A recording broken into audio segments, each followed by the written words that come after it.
Are you an expert in your industry, ready to share your knowledge and create real impact? Maybe you have worked in business or policy and want to disrupt the consulting world with your insights and solutions. If you're nodding along, then starting your own consulting business might be exactly the right move. Hi, my name is Mash, and I'm a commercial lawyer here at Lawpath. In this video, we'll take you step by step through what's involved in starting a consulting business in Australia, from idea to execution. Let's dive in. What is a consulting business? A consulting business is built around one thing: expertise. Consultants help their clients solve complex problems using analysis, research, and insights, and the kind of work you can do varies widely. You might advise small businesses on growth strategy, help government agencies design social programs, or guide NGOs through regulatory challenges. It all depends on your skill set and niche. The common thread: you're helping people make better decisions by sharing what you know, choosing the right structure, and planning your finances. The way you set up your consulting business isn't just a legal tick box. It impacts everything: how you pay tax, your liability, and even how you raise money as your business grows. You've got three main options. A sole trader setup is simple and cost-effective.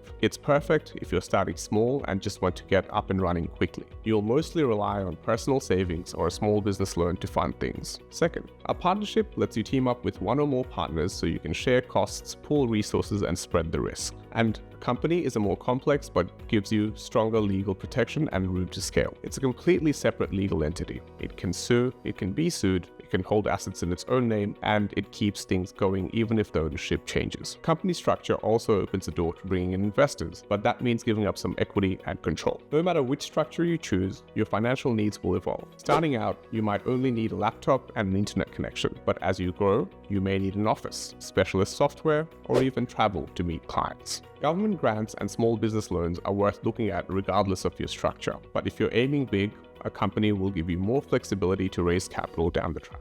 Registering your business. Once you've picked a structure, you'll need to take these steps to register your business. Start with an ABN. This is what identifies your business to the government and is required for invoicing and tax. If you're using a trading name, register it as a business name.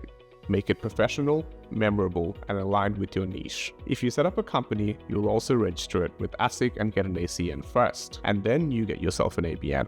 Next up, protection. If you're giving advice, professional indemnity insurance is essential. It covers you if a client claims they have suffered a loss because of your advice or services. You may also need public liability insurance if you meet clients in person or work on site. This protects you if someone is injured or if property is damaged during your work. And when it comes to intellectual property, IP, it's not just about registering a trademark. For many consultants, the smartest move is to separate your IP into a holding company while running your consulting business through a separate trading entity, an operating company. This structure can help protect your valuable assets, your IP, if something goes wrong. But here's the catch: these arrangements and documents that go with them can get very complicated very quickly. Getting it wrong can cost you down the track, so it's crucial to get proper legal advice before you make any big moves. Hiring the right people. If you're planning to grow beyond a solo consultancy, you'll eventually need help.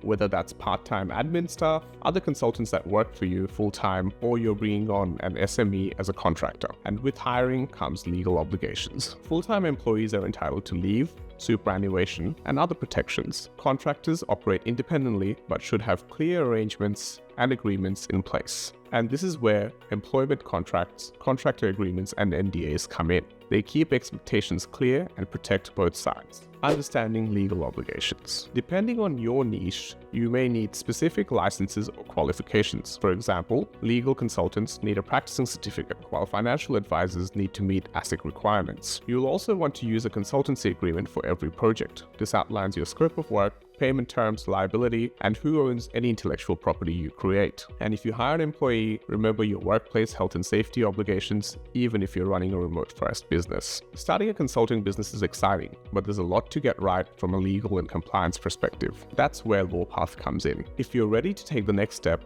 check out the link in the description to get started with Lawpath today.